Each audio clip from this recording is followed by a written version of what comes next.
It's called The Politically Incorrect Jewish Story Behind Simon Peter, the First Pope, History You Have Never Heard. I first became interested in this topic a year ago. I wrote a short article for our weekly Timeless Torah on the 9th and 10th of Tevis. Today is the 10th of Tevis. Today was the 10th of Tevis.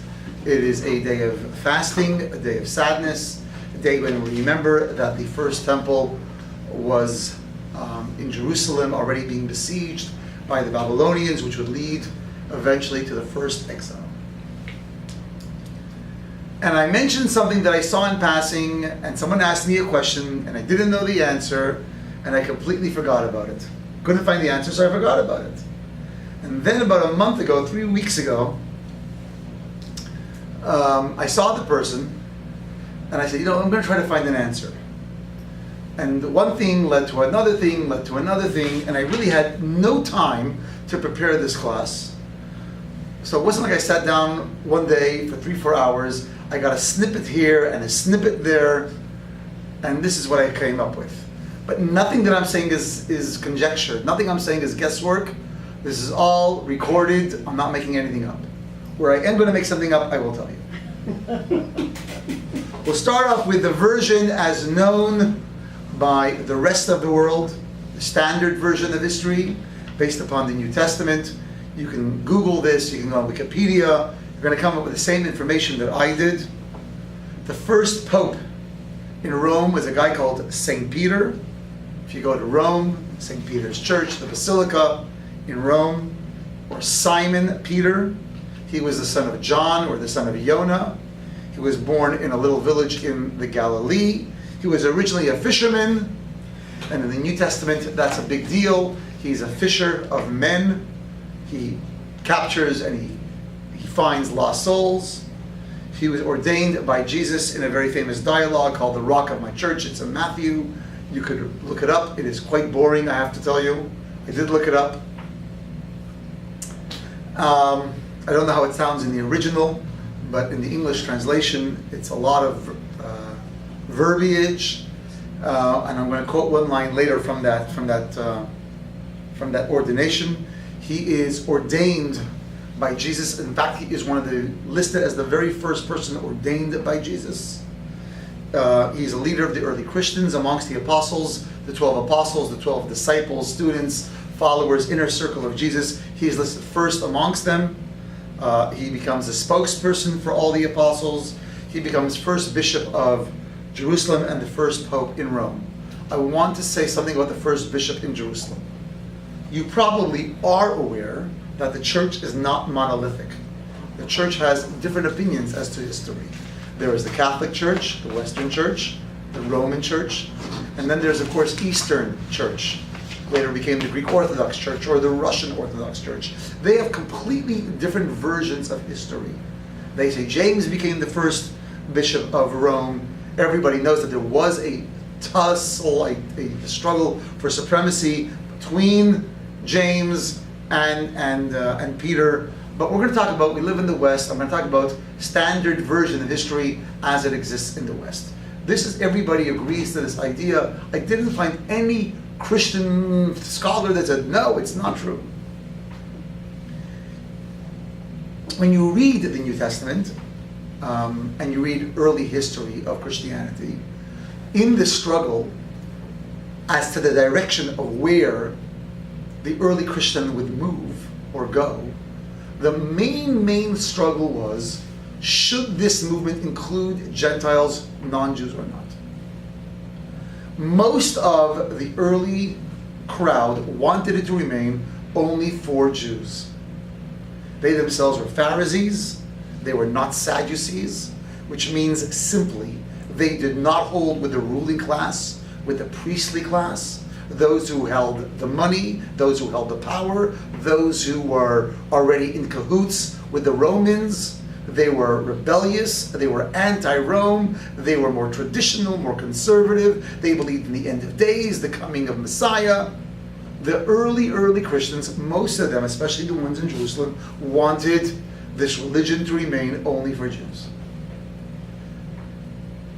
there were some, Paul, whose real name was Saul, Shaul, King is Saul, same name, Saul of Tarsus, later changed his name to Paul.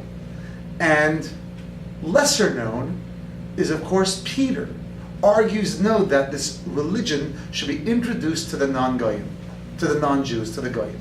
And he says clearly that not only are we going to introduce it to the non-Jews, we're even going to, there's a whole argument, we're even going to abrogate the law. We're not going to mandate that you have to circumcise yourself. This is a big breach. One of the reasons why the early Christian movement does split up into several movements is over this issue, whether or not it should be allowed to go to the Christians, to the Gentiles, and whether or not the Gentiles should have to circumcise themselves or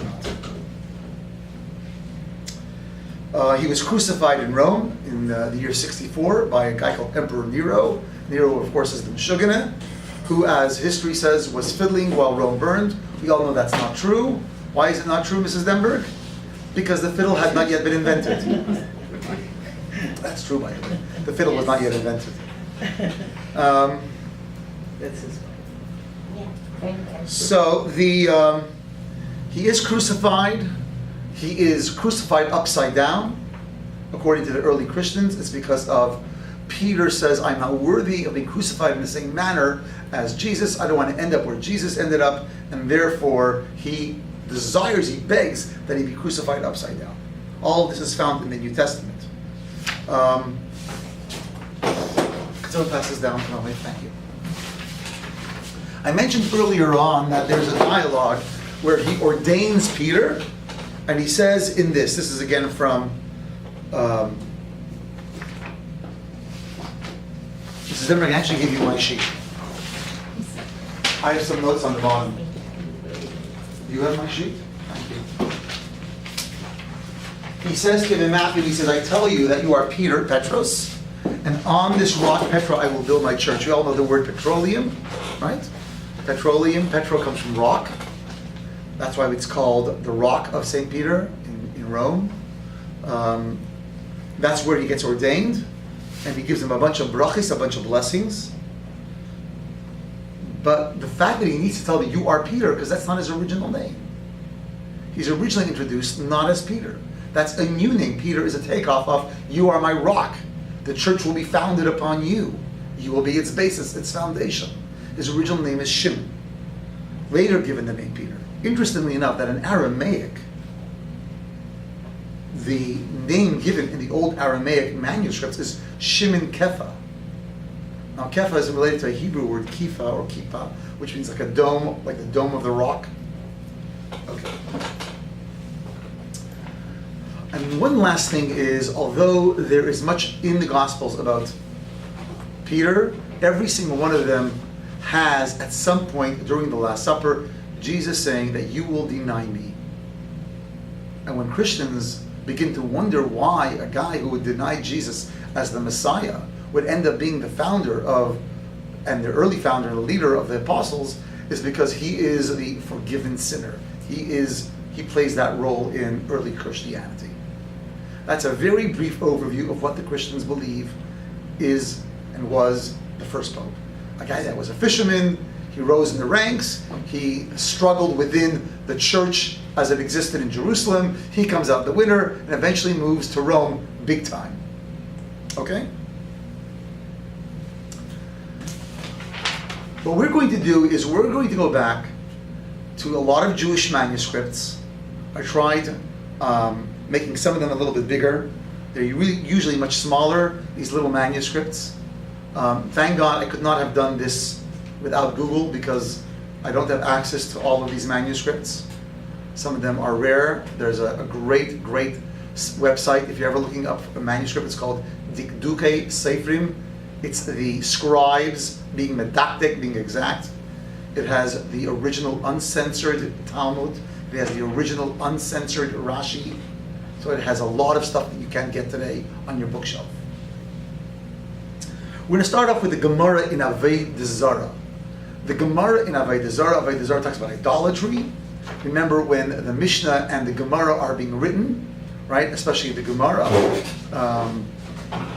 And they talk about Avodah Zarah, idolatry or heresy. they're not talking about heresy as it exists in the days of Abraham. Abraham, a heretic, was someone that worshipped, a rock or the sun. That's how Jews would think of heretics.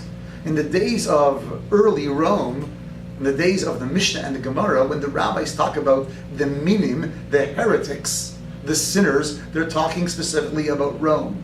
We'll get to that soon.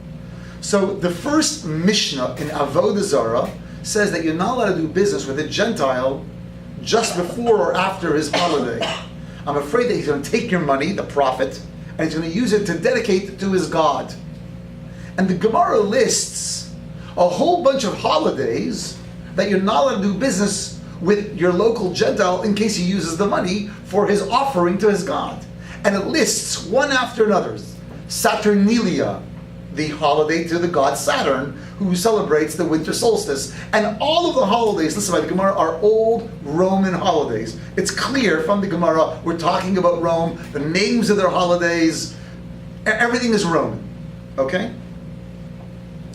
The names are slightly changed. It's not called Saturn, it's called Saturnalia.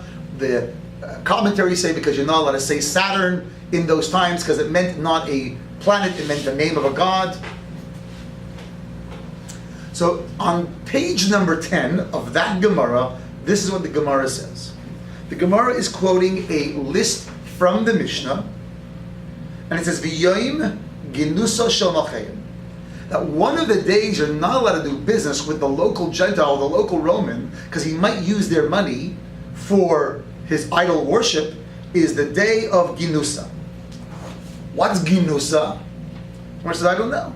So the Gemara says, "Mai v'yom ginusa shel malchayim." What does it mean that their emperors celebrated a holiday, a holy day called Ginusa? Omer Rabbi Yehuda. So Rabbi Yehuda said, "Yom shemamidin b'eivdi kachavis es malkam." It's the day in which the idolaters inaugurate their emperor. When the emperor was inaugurated, there were sacrifices, there were festivals, there were sermons, there were offerings to the gods. So a day on which the emperor is inaugurated, you can't do business with him. So the Gemara says, I don't buy that. V'hatanya. So the Gemara asks, but it was taught in the Brisa Yom Ginusa v'Yom Shamidim B'Yis Malkam. When it gives a list that says these are the days, the day of Ginusa, and the day that they are inaugurated. So Ginusa cannot mean inaugurated because it would be repetitive, right? So the Gemara answers like kasha. There's no question. Hodidei, hodibrei.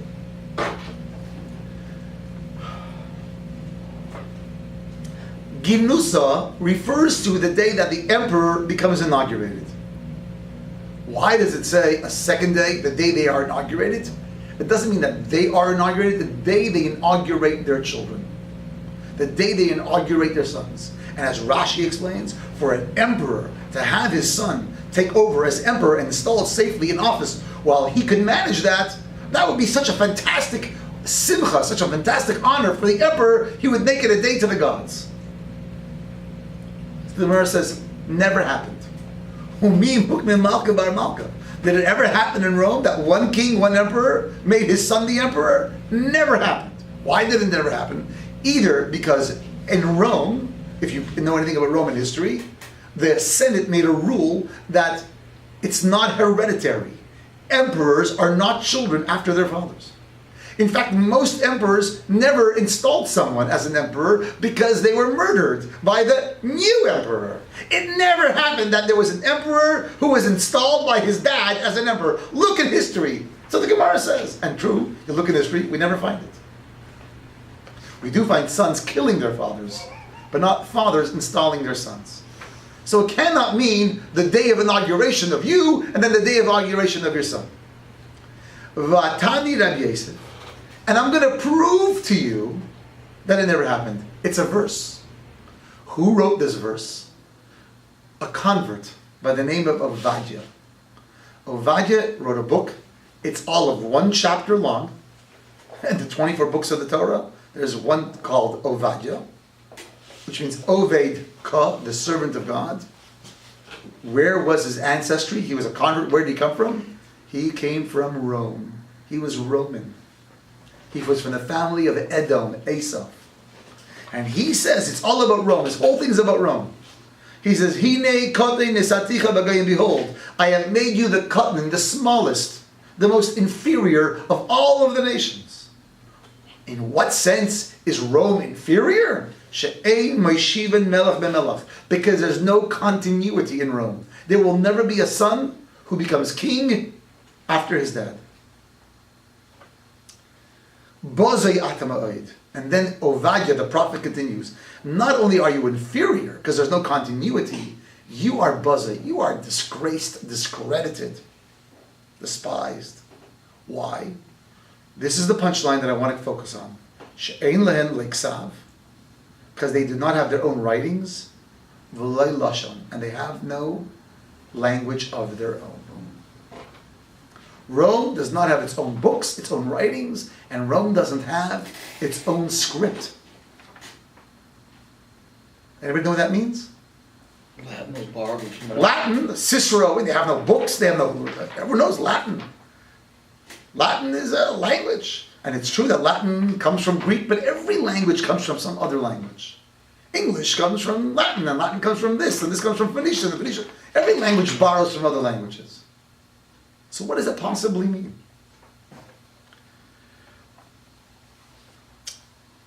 So we're going to look at Rashi. Rashi is that little Rashi script right underneath. I translated it. Ksav v'loshen shel Rumian. The script and the language of the Romans. Me'uma acheres ba'al lahen. It was borrowed from another nation, other nations. They got it from somewhere else. They have no language of their own. Their language was made up by other people. If you notice, I have a note number 24. Taisvis finds that very difficult because of the question I just raised. How could it not be on its own? And then Rashi says like this: Tiknu lahen acherim tiknu lahen kol sifreim. Others established, others arranged all their books. So there's two questions that people ask on Rashi. Tosfos is one of them, and other Rishonim, other early scholars. First of all, it sounds like a gratuitous insult. Someone else wrote their books. What do you mean? There are Roman guys who wrote Roman books. Roman historians, Roman scholars, Roman playwrights. It's a gratuitous insult to say that. And every language, as I said, is borrowed from other languages. But here's the second question. What does this Rashi have to do with our Gemara? The Gemara is talking about a day you're not allowed to do business with someone who might use your money for their idol worship. Right? And Rashi tells me, by the way, they don't make their own books. Someone else invented their language. Rashi, I thought you were here to explain the Talmud. What does your comment have to do with the holidays of the idolaters? Okay. We're going to leave this Gemara, this Talmud behind, and this Rashi behind, and we are going to get back to it at the end of this class in about 35 minutes. And everything's going to come full circle. We're going to go from here to another text. Everybody knows there's a big thing called the Code of Jewish Law, the big Shulchan Aruch, not the little one, the big one. Its predecessor was called the Tur Shulchan Aruch. That's the first big Shulchan Aruch. And there's some nuances, differences between A and B. Now, it happens to be that this law exists in both the Tur Shulchan Aruch and the regular Shulchan Aruch. I'm reading now the language of the Tur Shulchan Aruch. A, because it was the first book I found when I was looking through my books. Number one. Number two, on the Tur Shulchan Aruch, there's a commentary written by Rabbi Yosef Karo, the Beis Yosef, who wrote the big Shulchan Aruch. So I got both of them in one text, on one page. I'm going to just read the English translation without going through the Hebrew. This is from the Code of Jewish Law, Orach Chaim, which means the laws of daily life, chapter 580. I can tell you until the last 2 weeks, I never saw this chapter in my life. It's at the end. You got to go through 579 chapters to get to this. I haven't gotten up to 579 chapters. These days, one fasts according to Torah law. You're not allowed to eat, you're not allowed to drink until the evening. And then he starts listing them. On the 1st of Nisan, there are people who have to fast because the sons of Aaron died. We know that in the Torah. On the 10th of Nisan, Miriam died, and her well that gave water to the Jews stopped. On the 26th of the month of Nisan, Yeshua died, and you fast on that day too. On the 20th of Iyar, Eli, who was the high priest, when the temple was in Shiloh, just before Samuel becomes the new prophet, he was killed, his 2 sons were killed, and the ark was abducted, captured by the Philistines in battle. That happened on the 20th of Iyar, and we fast. And then it lists 24 other fast days. Nadav and Avihu died, this guy died, that guy died, this guy died, this guy died, and that guy died. But 25 guys. And then it says, on the 8th of Teves, today is Thursday, which would mean this past Tuesday, the Torah was translated into Greek. This is the first translation of the Torah. Unfortunately, as the Gemara points out, it's a mistranslation of the Torah. From the very first sentence, they got it all wrong. I went to give a class on that subject, so I'm not going to revisit it. They translated the Torah, and now the Torah is completely bazorched. Bazorched. To show you how stupid they were, everybody knows, the whole world knows, something wrong. That Adam and Eve ate the apple, the forbidden fruit. Nowhere in the Torah does it say the word apple. But in the Greek translation it says the tree in the center of the garden. From that translation, in the center of the garden, like, comes the apple of my eye, and became the apple in the garden. A bunch of mistakes crept in through this Greek translation. It was such a bad thing for the Jews to have the Torah now mistranslated. It says darkness came to the world for 3 days. The 8th, the 9th, and the 10th. And we fast on the 8th. What happened on the 9th? The rabbis did not write the reason. What happened on the 10th? Yesterday was the 9th. What happened on the 10th? Today, Thursday, we all know, the Babylonians besieged the city of Jerusalem. And the beginning of the end drew near. And then it lists some more. Every single date has a reason except for one. Yesterday, Wednesday, the 9th of Teves. There's a lot of questions you can ask on this chapter. Before we get to them, I'm going to read to you the English of the Beis Yosef. The Beis Yosef, as I said, wrote a commentary on the Torah, his predecessor, and then he made his own code of Jewish law, which is 99% or 95% like his predecessor. He added some things, he took off some things. This is the Beis Yosef. He says, I never saw these fasts in practice. Here's a list of like 30 fast days. I never saw them. You ever saw people fasting 30 days? No. I never heard who fasts on these days. No, I never saw it. I never heard of it. In truth, one must wonder, who established them when some of these are on Rosh Chodesh? The Mishnah and Halacha rules that you're not allowed to fast on Rosh Chodesh. Some of these fasts happened on Rosh Chodesh. The first one. Aaron's sons died on Rosh Chodesh. You're not allowed to fast on Rosh Chodesh. One of the fast days occurs during Hanukkah. You're not allowed to fast on Hanukkah. But this has a list. You fast on Hanukkah. So the Beis Yosef says, who made up this list? Here's the kicker. You know what the Beis Yosef does? He puts this list in his halacha. In his own Shulchan Aruch. He says, I have no idea who made this list. I never saw this list. I don't know who made it up. And then what does he do in his Shulchan Aruch? He makes something. He puts in the same list. So there's a lot of questions you can ask on this. I'm only going to address one, but I will mention 5 others. Number one, who authored this list? No one knows. Was it one author? Was it many authors? We just don't know. Why did the author skip so many other guys? 25 guys? I can tell you 100 guys that died. Isaiah, Jeremiah. But they weren't as important. Why only these guys? Like, this list seems too short. If we're just listing, guys. The biggest question, the first line in the Hebrew, Shebes'anan behen min ha-Torah, that these are fast days according to the Torah. Every single year on Shavuos, Rabbi Scheinberger reads the 613 mitzvahs. I never came across a mitzvah in the Bible that says you're supposed to fast on any of these days. Completely has absolutely no sense. Question number 4. The Chanukah and the Rosh Chodesh that I just mentioned. And why did the Beis Yosef, the Shulchan Aruch, who says, I don't know anything about these fasts, why does he list these fasts? All of these are good questions. We're going to address none of them. We're going to ask only one question. The 9th of Teves. What happened on the 9th of Teves? And why didn't the rabbis tell us the reason? Let's turn the page.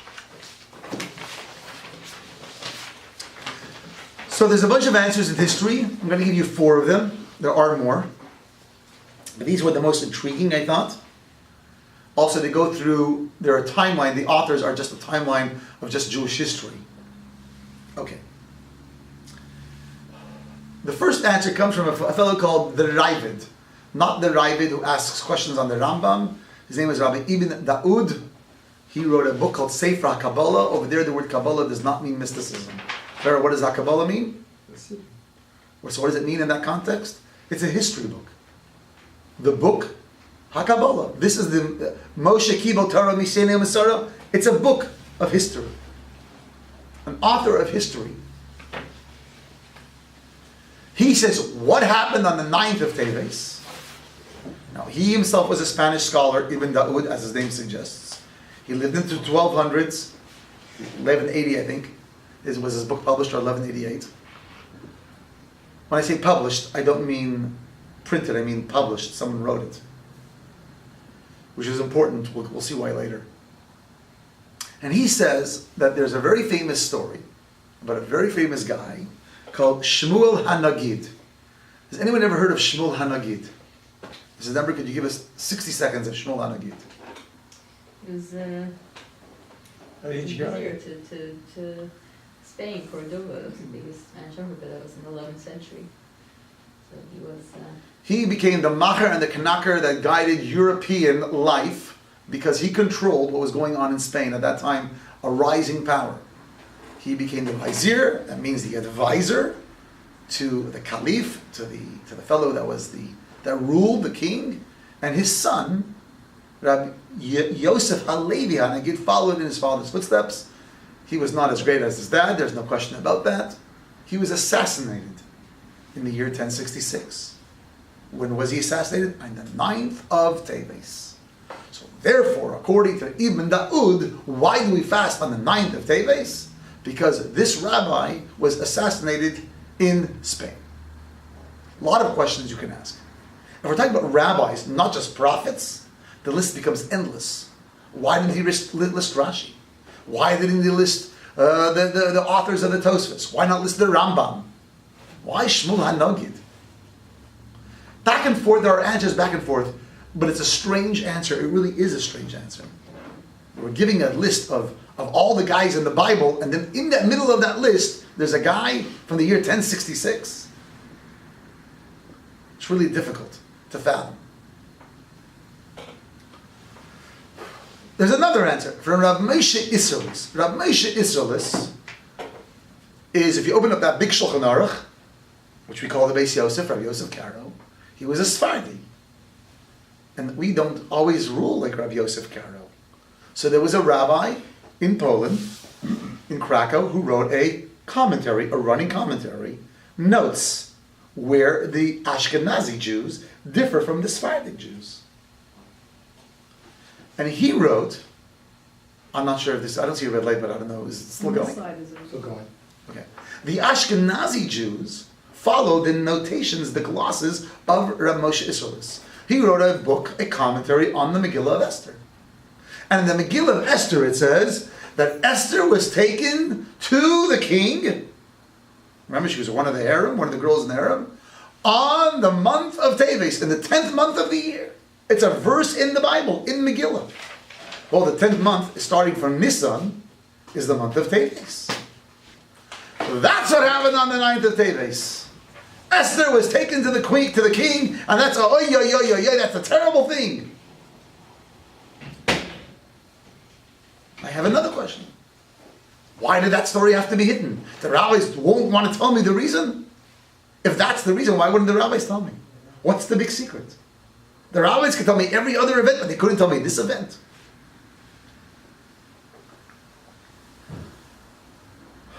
Number 3. By the way, while we're taking a station break, It's okay. Keep going. okay, we won't take a station break. He says that Ezra died. Today in Slichos we read that on the 9th day of Tevis, Ezra died. Ezra was a big guy. His death, that's a somebody. And Shmuel HaNagid was also somebody, but you can't compare Shmuel HaNagid to Ezra. Ezra was the second Moses. He died on the 9th of Tevis. But if that's true, and with no reason to say it's not true, why would the rabbis hide that reason? Why wouldn't the rabbis tell me Ezra died? Doesn't make sense.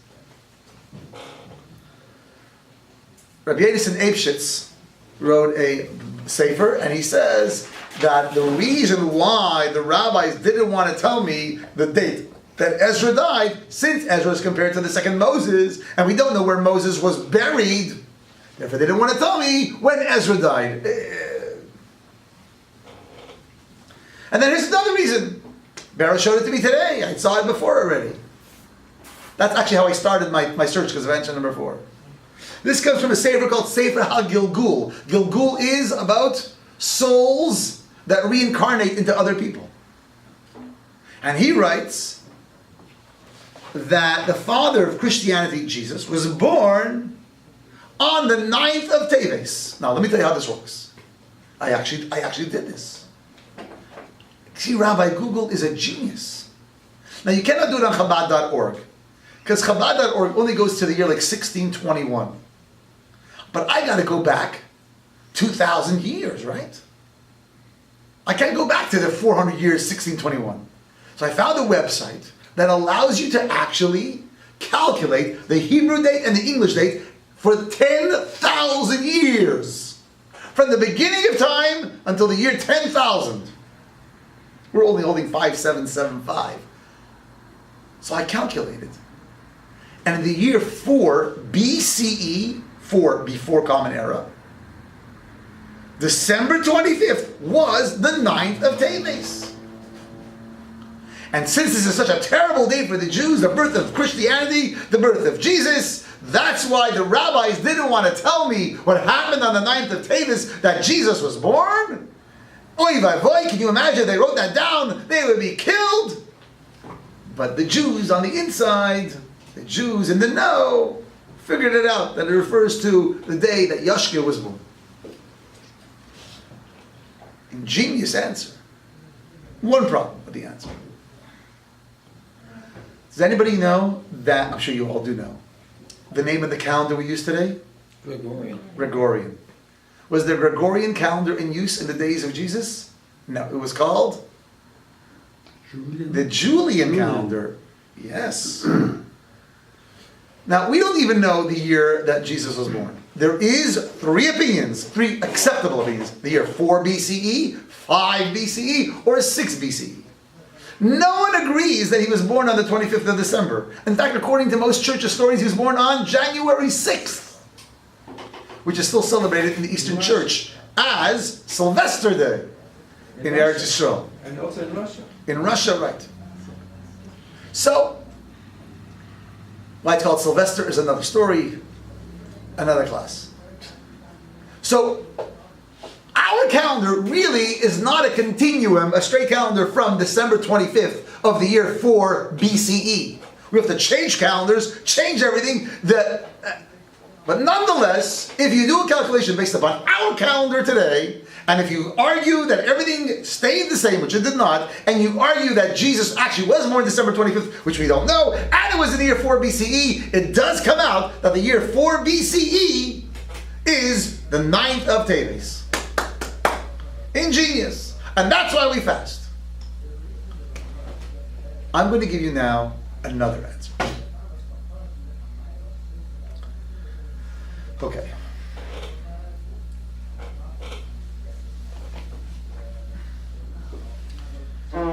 In the 1800s, there were 2 great rabbis. One was a fellow called Baruch Frankel Te'amim, who wrote a sefer called Baruch Tam. It's notes on the back of the Gemara, on Shulchan Aruch, one of the geniuses of the 1800s. He kept a lot of manuscripts. He lived in Leipzig, the rabbi of Metz, later in Worms. also kept manuscripts. Later, much of our manuscripts, Jews are always looking for manuscripts. Why are Jews looking for manuscripts, by the way?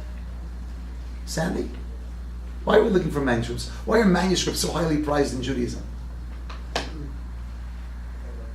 I have no idea. Because they weren't censored. Anything printed was censored. Okay. The church basically made sure that nothing was printed, it was anti-church. Manuscripts were under the radar. So manuscripts are the original. So today we have a lot of manuscripts. We have a lot of manuscripts because of the Gemiza that was found in Cairo. There's the Aleppo, all of these different manuscripts. But in Europe, two rabbis that had gathered manuscripts were these two guys, the Rabbi of Leipzig and the Rabbi of Metz, in the 1800s.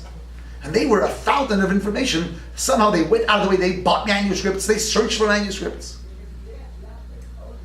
And in these two separate Gemizas, in these two separate manuscripts, they say like this: in the days of the sinners, and over there is the word sinners, he gives a couple of words, meaning other words. It doesn't mean a sinner like a guy who ate a cheeseburger. It means a heretic, like a Christian Jew, a Jewish Christian. Shimon HaKalfos, that's in one manuscript.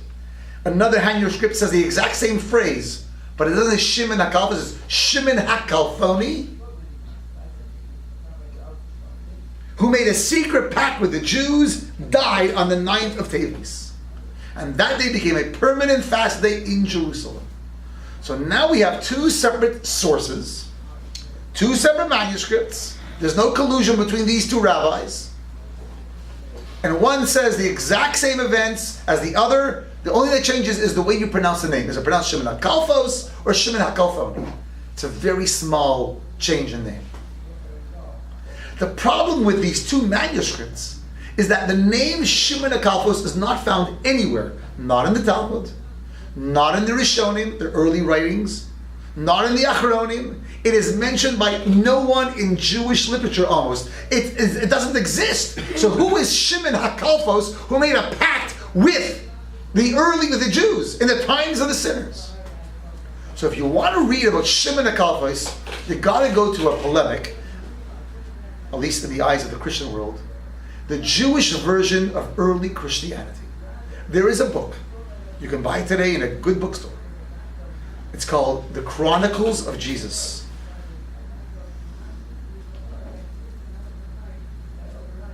Toldos Yeshu. It's called The Chronicles of Jesus. It's already cited as early as the 8th century. We do not know who authored it. Here's a problem. There's more than one manuscript existing today. Now, every single of the manuscripts has 95% of what everyone else has. This one has a word different, a different spelling, a different chronology. Some of them are even, I want to say, sympathetic to the early Christians. But the Christian writers who talk about the Chronicles of Yashka, the Chronicles of Jesus, say this is a falsehood, this is a lie. The Jews were trying to make up lies about early Christianity, and they thought because we're winning them on the battlefield, they'll try to make these lies about us, and they'll believe them. A lot of early Christian writers in the 9th, 10th, 11th, 12th, and 1300s write against this book, the Toldos Yeshu. Toldos Yeshu, however, mentions Shimon HaKalfos strongly. It mentions him in detail. So we'll have these two manuscripts in the 1800s mentioning a name that exists in manuscripts that are at least from the 8th century. What does it say in those manuscripts? It's like this. Describes problem distinguishing Jewish Christians from other Jews. Let me explain this. The early Christians were all Jews. All of them had beards. All of them wore tzitzis. All of them kept Shabbos. Every one of them kept kosher. Everyone kept Pesach.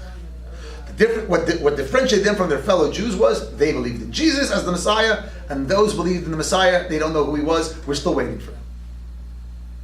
Not much of a difference. How do you know who is a Jew and who is a Christian Jew? And when it comes to a shidduch, how are you going to find out? My daughter marrying into this guy who believes Jesus is the Messiah? What should you do? We've got to find a way of distinguishing between the Jew and the Christian Jew. So the sages tried many, many things. An example that's very not well known. If you open up your siddur every single morning, there's a prayer called the Amida prayer. It is the heart of our morning and afternoon and evening davening. Sandy, do you remember these words? V'la mashinim al tihi sikva. Does that phrase sound familiar to you? It's a paragraph in the Amida. In the Gemara, it's called Birchas Haminim, the blessing about the heretics, and it begins to read like this: "Let there be no hope for informers. May all the heretics and all the wicked instantly perish." It's a prayer, part of our Amida, right? It's part of our Amida prayer. It's how did I get in there?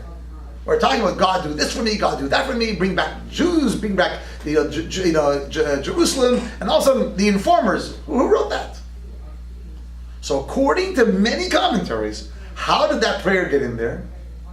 Since every single day someone else would go to the Amud, someone else would lead services. If I was a Christian, you think I would read that? No. The Christian wouldn't become dead at the Amud leading services that says, "V'lam ashinim," let the informers be killed, let the heretics be perished. Because everybody knew the heretics meant the Christians, the Jewish Christians. So this way they would know who was a Jew and who was a Christian Jew. But that only helps you if everyone's in the synagogue. I don't want to do business with this guy. I don't want to eat in his home. How do I differentiate between the earliest Jews and the early Jews at that time and the early Christians at that time? They didn't do. So they had a council. The sages met. Who are the sages of that time? The Tanoim, the authors of the Mishnah. This is not Rabbi Yankel. These are the authors of the Mishnah. They get together and they say, we need a plan of action. They look too much like us. They smell like us. They sound like us. They talk like us. They're like hummus in the area. What are we going to do? So finally, they have an idea. We're going to take one of our own, set up a fifth column, infiltrate the Christians, and somehow become a leader within the Christian movement and separate Christianity from Judaism. No one volunteered. There was a Tana by the name of Shimon. Tana, one of the authors of the Mishnah. He said, I'll volunteer. But there's a condition. If I have to publicly now become a leader of the early Christians and lead them off some other stupid path, I want to make a guarantee that you'll remember when I die, and I should be guaranteed a place in the world to come. This is what it says in the book, written at least in the 8th century, in the book Toldos Yeshu, the Chronicles of Jesus.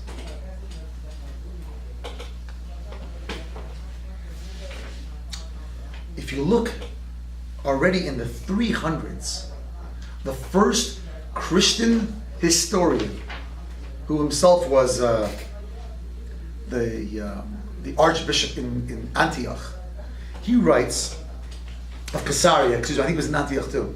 He says, Shimon HaKalfis joins church, becomes bishop of Jerusalem, then pope in Rome. This is not some idea that the Jews concocted. The earliest, most authoritative Christian historian of the earliest Christian historians talks about the first pope in Rome who comes from Jerusalem that started off as a guy called Shimon HaKalfos. Who was Shimon HaKalfos? Toldos Yeshu says he was the guy that the Jews set up to infiltrate the Christians. Now, let's see what we have over here. We have a manuscript, several manuscripts floating around. Today it's published. We have manuscripts floating around called Toldos Yeshu, the Chronicles of Jesus.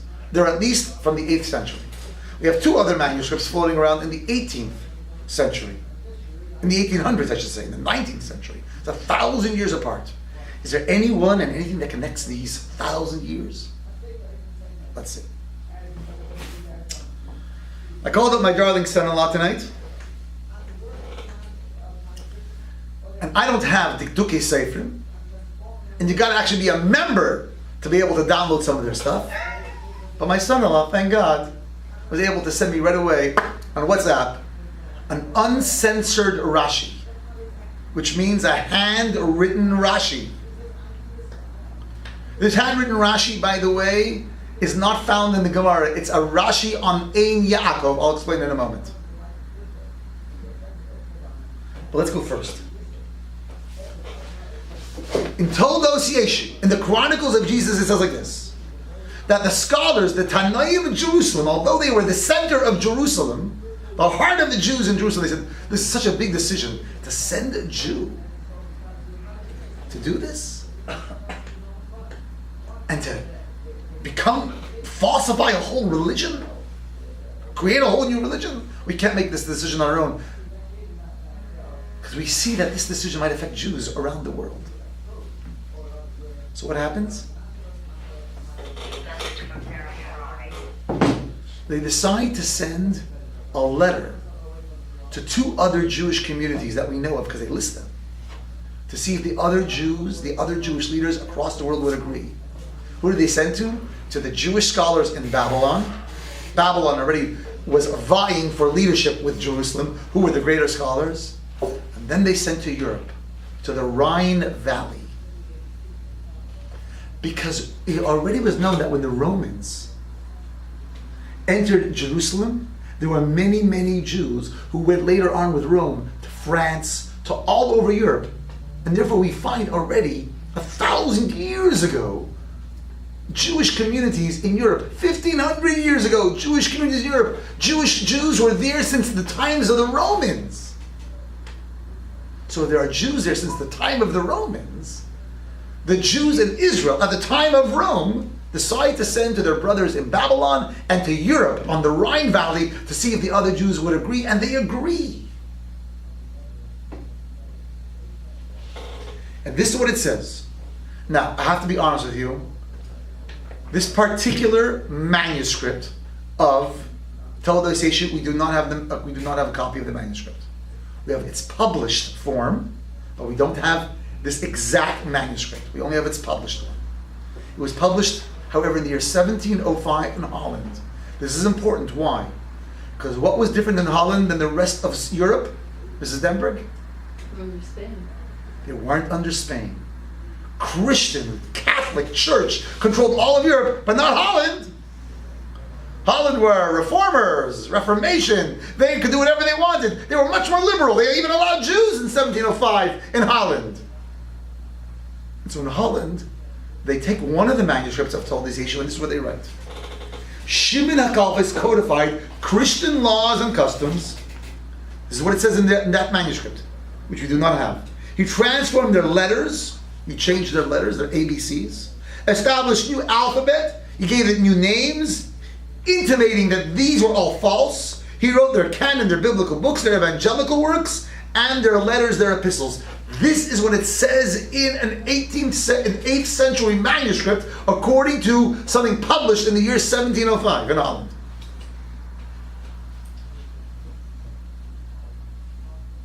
But look at the Rashi that's uncensored. Okay, it's an uncensored Rashi. I actually took a picture. I was sent a picture from my son-in-law. This is a picture of Rashi. If you can read the Hebrew, it says Berashi Shebe'ein Yaakov Defus Rishon. This is the first time it was published. It never made it to the second time. Why? Because the censors got to it the second time. So it was ripped out. In our Gemara today, we don't have it. You can buy today uncensored Gemaras. They're called Rabbi Denburg Gemara, who he put in all the uncensored versions. This is what Rashi says. And you can read it in Hebrew. I give a loose translation in English. This is what he writes. Remember we had a question at the end of that Rashi that it said, Tiknu lehen kol sefer acherim tiknu lehen kol sefereim, that others established and arranged their books. It said, why a gratuitous insult? Others arranged their books? So So this is what the uncensored Rashi says. Others arrange their books, ... Which books? They're false books. Who were the others? John, Paul, Peter. All of them were Jews. I'm quoting Rashi. Language is grammatica, which means grammatical or classical Latin. If you open up your Wikipedia or any other history book on Latin, you'll see there's two Latins. There is what's called vulgar Latin, the spoken Latin, and then there was the classical, grammatical Latin that was used by the priests. Rashi calls it grammatical Latin, the language spoken by the priests. Why did these Jews write this new language called grammatical or classical Latin? So that the language should become distinct, separate from the Jews.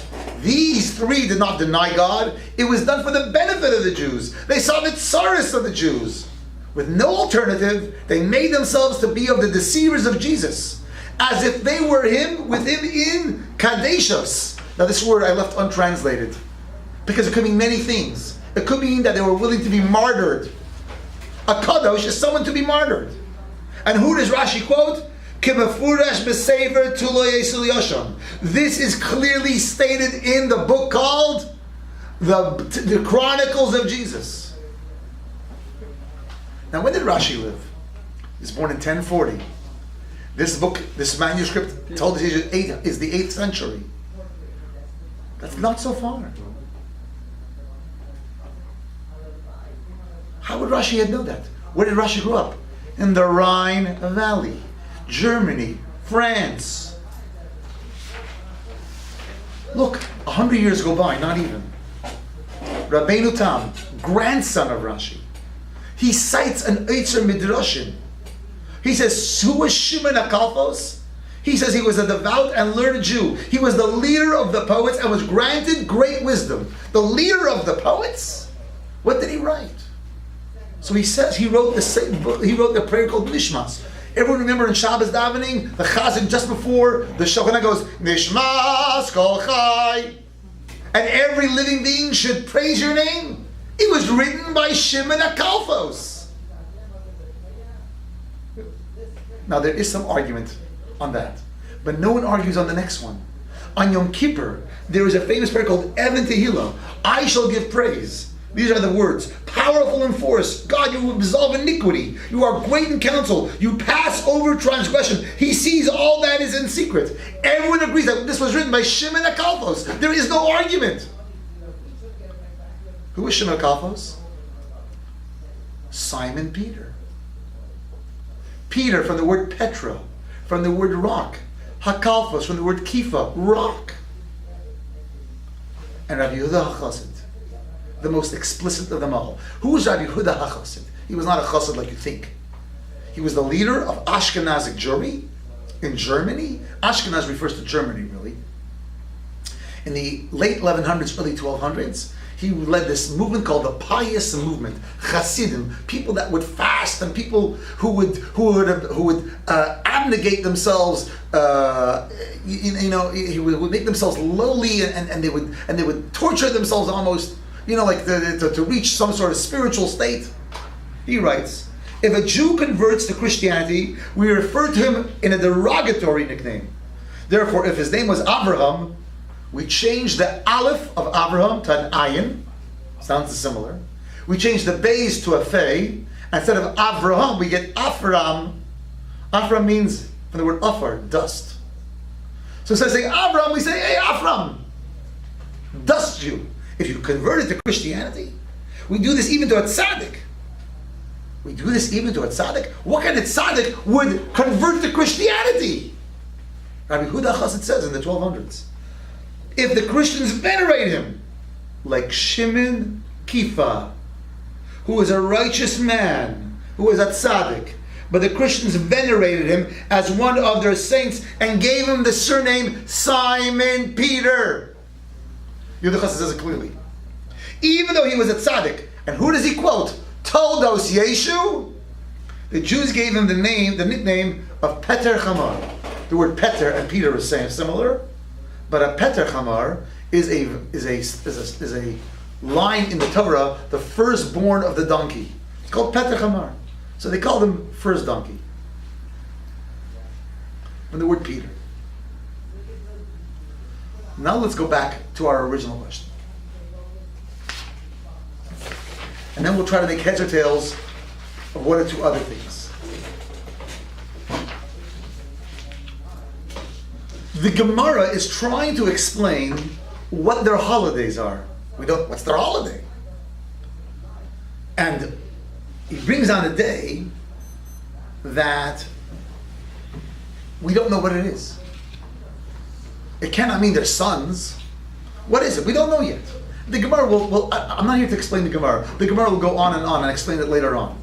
But at this point in the Gemara, in the Talmud, it says it cannot be Rome, this whole idea of child inheriting his father's place, because Rome is a disgraceful country. Disgraceful? Yes, because they had to steal their language from someone else.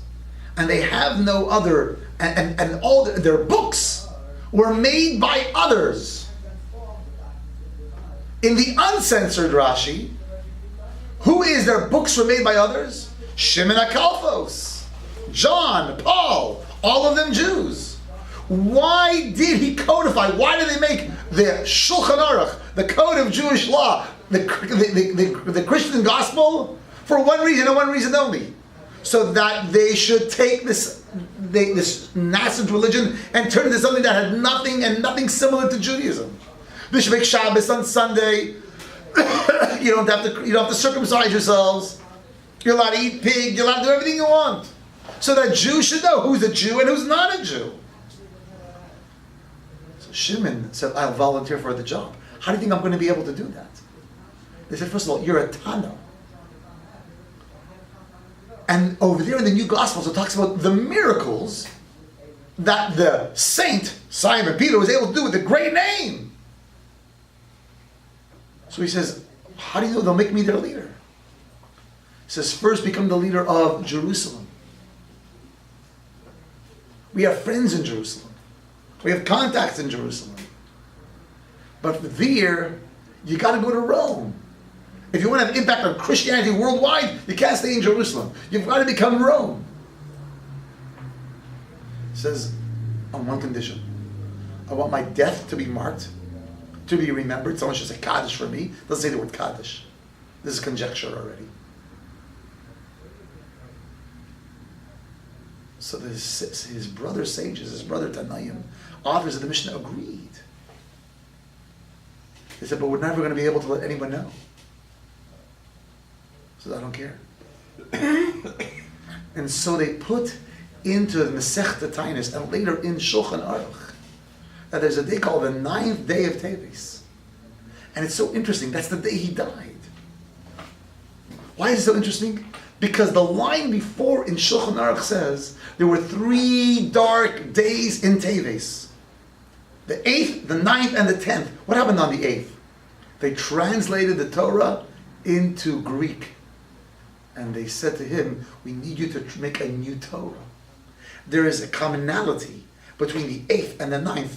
Or else the Gemara would, or else the Shulchan Aruch would not say that this one day somehow had 3 days. I'm not going to leave the 10th out of this because we don't have time to get into that. There's a commonality, a binding theme between the 8th and the 9th. Both of them are talking about creating something that doesn't exist before, a false Torah, a false law, a false understanding of Judaism. So Simon Peter says, okay. When he is crucified, he says, I'm crucified according to the Christians because he says, I can't, this is conjecture now. What I'm saying, the next sentence is not conjecture. He says, because I'm not worthy of ending up in the same place as Jesus. So they understood this to mean because he was of humility. I understand that to mean because he says, I'm not ending up in the same place as Jesus. The Gemara actually has a Gemara, an uncensored Gemara says, what does Jesus say as he's burning in hell? It says, don't tamper with the laws of the Jews. So Shimon HaKalfos says, I'm going to tamper with their laws, but I don't want my end to be like his. Promise me that I will have a share in the world to come. Not like the Gemara says that he's being boiled every single day. The Gemara says that he's being boiled in a pot of crap. Wasn't he supposed to have said, forgive them, they don't know what they're doing or something? When he was on the cross. He was saying that's not what he said. I didn't even address that. So, the rabbi certainly could not have written that one of our fast days is for the guy who gave Christianity its Christianity. That could never have been said out loud. That surely would have been censored. Any questions? Rabbi? It's like yes, yes, and yes, yes. Okay. First of all, yesterday was a Christian holiday called the Feast, Of circumcision. yes, which means that Jesus, according To the date of was born- 25th, 26th, 27th, 28th, 29th, 30, 31, which explains why in all Christianity, in all Western religions, the day begins that day. In Judaism, that day begins the night before. But I'm saying that he was. Let me just finish 1 second. December, Christmas, therefore, has Christmas Eve. Why would they have Christmas Eve? It's such an un-Christian thing. And it also says December 31st rather than January 1st, because it's a takeoff on the birth and the circumcision of Jesus. But Jesus then was born 9 months and 8 days before that, which is not in December. 9 months. If Jesus was circumcised, 8 days after he was born. And he but was, 9 months before. And 9 months before is not December. he was circumcised 9 months before. You get circumcised 8 days after you're born. I'm not going to But he concede. was born, you have to be in the womb for 9 months, right? You have to be Last time born I 9 checked. months before, and then wait 8 days to get circumcised. So he was born, according to this theory, on December 25th. No, he was born. He was not conceived in on December 25th. But that's not the point. The real point of the whole thing is that we know very, very little. And I was 2 months ago in a monastery in outside of Prague, and I was privileged to go into their library. And their library had a door in front of the library that was this thick. It was steel or iron, whatever it was. To protect. And it was locked. And they let me and our group into this library. There was 200,000 books, old books, that no one was allowed to read. So what they had done since for the 8th century, the 7th, and the 6th century, the books that they didn't want anyone to see, They're locked up. they locked up. And within that, there were cubicles that even the people who were allowed to go into that room were not allowed to see those books. It was... You're only So making my point. all the stuff that we have now is stuff that the church released, which is just nonsense. It's As the old joke goes, that this monk who was given the task of copying the oldest manuscripts goes down to get an old manuscript to check something, and he brought up, and he's obviously had a heart attack, and they're leaning over to hear what he's saying. He says, "It doesn't say celibate, it says celebrate." but what happens these days is that you want to call them real Christians. Talk about the Roman Catholics as not being Christians, Yeah, but that's- being idolaters and pagans. 100%. But the point of the class was that it's fascinating that if what I'm saying is true, and based upon It could be. what I'm saying, that means all of Christianity today is a manipulated, created, baloney religion by a Jew. Could be. What was your question? Just to clarify, just earlier you mentioned that And for the express purpose of making sure that Jews somehow know that they're distinct, yes. just to clarify when you said like the Torah was being rewritten, what that last few statements you said a while ago. I Is that said the New that Testament? I said that there was I didn't mention it, but there was a king. His name was Ptolemy Hamelech, Ptolemy in English, who was the king of Egypt, who borrowed 72 sages. That's a nice way of saying he took 72 sages. He locked them up on an island called the Isle of Pharos. He put them in 70 different rooms. He asked them to translate the entire Torah, and lo and behold, they all come up with a exact translation, which is impossible for 70 rabbis ever to agree on anything. And the fact that they did so is considered one of the miracles, but at the same time, what they all agreed to is lie. And the Gemara actually lists some of their lies. I'll just give you an obvious example. They wrote that the Jews were in Egypt for 210 years on the verse that says Arba Meyat Shana, the Jews were there for 400 years. Because we have an understanding where the 400 years begins with the birth of Isaac, but if you look at the old Egyptian history books, it's going to say 210 years. So therefore, so many things they just went and changed. Yes. I listened before many years over television, God for Jews and for Greek, same God. Is true, Rabbi? I'll ask my Greek friend. Mythos, what do you say? He says no. No? Everybody, thank you very much for your class. If you can, about 2 months ago, we created a four lectures series on reincarnation. This was done in honor of someone in our community that unfortunately passed away too young. Her name was Adele Furman, and I was asked to please announce this. The last class in her honor is this Wednesday at her home. It's called Second Soul. When you can't on your own, God sends a second soul home from heaven. If you can join in honor of the neshama of Adele, that would be sincerely appreciated. Everyone, thank you very much. Shmuel, thank you. The second soul was to be your spouse.